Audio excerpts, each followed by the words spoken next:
Bapak, Ibu, serta saudara-saudariku yang terkasih di dalam Yesus Kristus. Selamat malam, berkah dalam.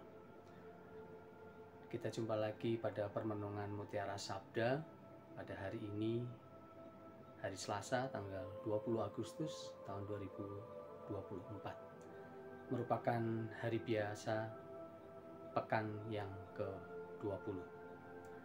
Peringatan wajib bagi Santo Bernardus, Abbas dan Pujangga Gereja. Maka marilah Bapak, Ibu, serta saudara-saudariku yang terkasih di dalam Yesus Kristus, mengawali permenungan kita pada malam hari ini, kita buka dengan tanda kemenangan kita. Dalam nama Bapa dan Putra dan Roh Kudus. Amin. Pada hari ini, Selasa tanggal 20 Agustus 2024, kita dengarkan sabda Tuhan melalui Injil Matius bab 19 ayat 23 sampai dengan 30, di mana dalam perkataannya Tuhan Yesus mengatakan bahwa lebih mudah seekor unta masuk ke dalam lubang jarum daripada seorang kaya untuk masuk ke dalam kerajaan surga. Sungguh perkataan yang menggetarkan hati. Bukan hanya para murid yang waktu itu bersama Yesus, juga kita sekalian yang hari ini mendengarkan dalam sabda Tuhan melalui Injil Matius. Bapak, Ibu yang terkasih, hidup adalah anugerah Allah yang terbesar dan paling mulia bagi kita. Kita tidak dapat memilih untuk hidup dari menjadi orang yang sederhana atau yang berkelimpahan harta. Apakah kita menjadi orang Katolik? Tidak pantas, tidak layak, tidak diizinkan untuk menjadi orang kaya. Tentu kita yakini bersama bukan itu makna yang terdalam dari ucapan Yesus Tuhan kita. Hidup sendiri adalah berkat dari Allah. Dan sejak kecil kita diberkati. Masing-masing berdasarkan anugerah Allah dan kasih Allah sendiri. Ada yang dari kecil berusaha diberkati. Ia mengenyam pendidikan dengan sukses.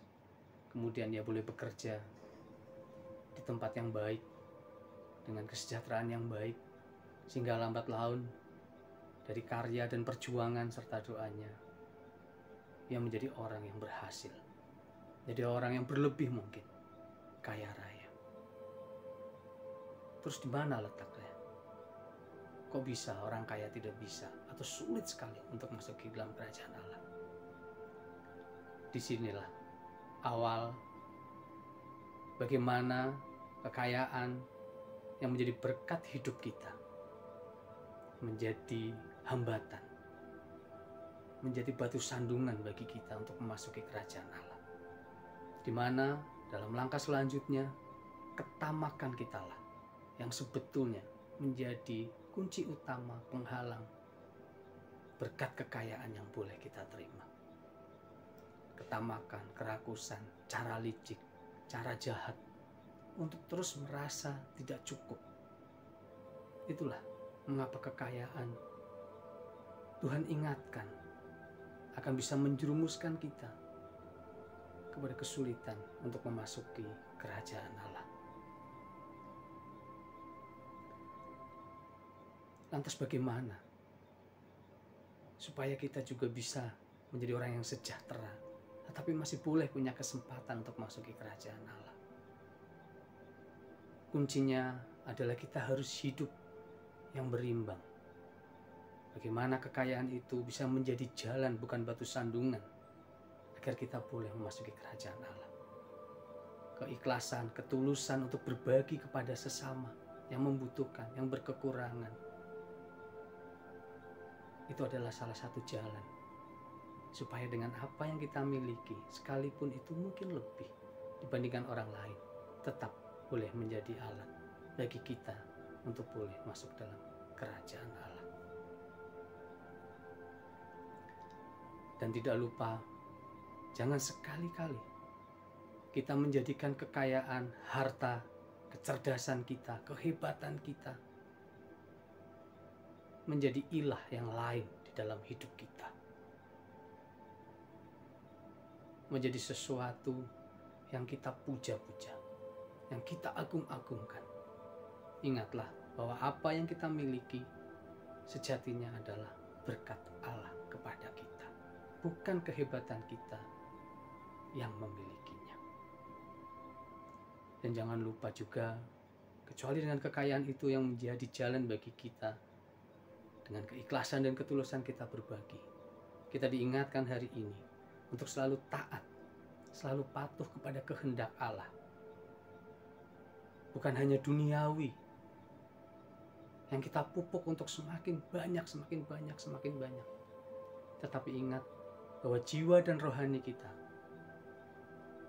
juga harus kita pupuk. Kita perkaya jiwa kita dengan iman, dengan kasih, dengan kecintaan kita kepada Yesus, kepada Allah pencipta kita. Maka marilah Bapak Ibu sekalian, terutama kita, anak-anak Allah yang diberi berkat berlimpah dibandingkan kebanyakan orang yang lain yang mungkin jauh lebih sederhana daripada kita. Jangan lupa kita bersyukur, jangan lupa kita untuk ikhlas berbagi kepada sesama kita, memiliki empati kepada mereka yang berkekurangan. Dan jangan lupa bahwa rohani kita juga perlu untuk diperkaya, supaya sungguh kelak apa yang boleh kita terima hari ini mempantaskan hati kita, jiwa kita untuk memasuki kerajaan Allah yang sejati. Dimuliakanlah Tuhan kini dan sepanjang segala masa. Amin. Dalam nama Bapa dan Putra dan Roh